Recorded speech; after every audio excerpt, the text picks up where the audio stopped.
Hey, is this your friend or your enemy? Okay, a little bit of humor today, all right? We're going to talk about icing, all right? There's been a lot of things talking about icing, the downside of icing.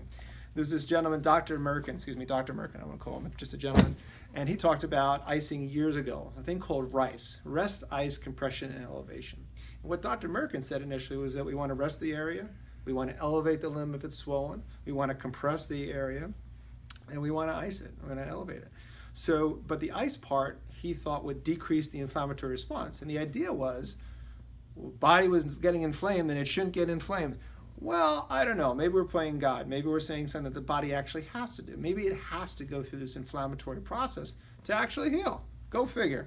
So he came up with this theory, and actually relatively recently, he's actually said, you know what? Maybe we need that inflammation to actually get good repair and actually feel better. So shockingly, same guy that came up with the RICE principle that you'll hear about forever. Doctors, other therapists, lots of health practitioners are really, the mantra is RICE, RICE, RICE. In fact, you'll hear some people talk about PRICE, which is protection, rest, ice, compression, elevation.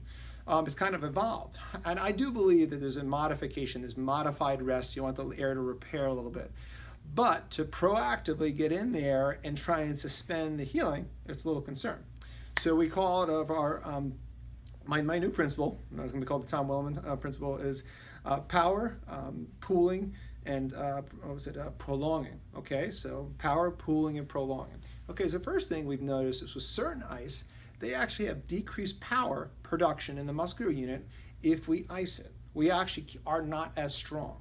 So hey, we're so gung-ho to make sure we drop the inflammation down, the muscle may not even have as much power.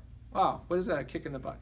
Anyway, and another studies have also shown, I'm not going to get into all the biology here, but basically show that there's a pooling. And what happens is we ice the area, we actually get pooling. Everything gets blocked up. There's these vessels that help get all this inflammation, all this damage from the muscle, whatever's been damaged in the area, get it out of there. It's actually backed up. You need like a stopper for your toilet. It's basically all backed up in there, and it can't get out of there. So we're icing. And I get more concerned about the prolonged icing. Like you'll see the post-surgical icing, 20 minutes, lots of compression.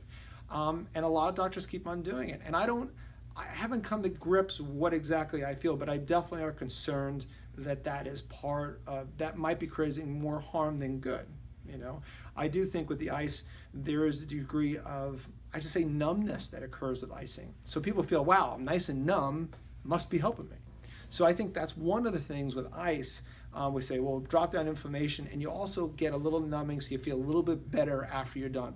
And I think just the act of doing something kind of feels better. So we talked about power, we talked about pooling, and also they're also showing prolong. So the 3 Ps, prolonged tissue healing. It actually delays it. They've shown certain inflammation factors, we'll call it. Let's say you just banged your quad or your knee, and it's 3 to 5 days of inflammation. They're showing those factors that are found in the first 3 to 5 days, let's say, are actually found 10 days or 8 days out. So why are those inflammatory factors there? They shouldn't be there. And what that tells us, at least what the research says, is that tells us the body's been delayed. It's actually taking longer than it normally should.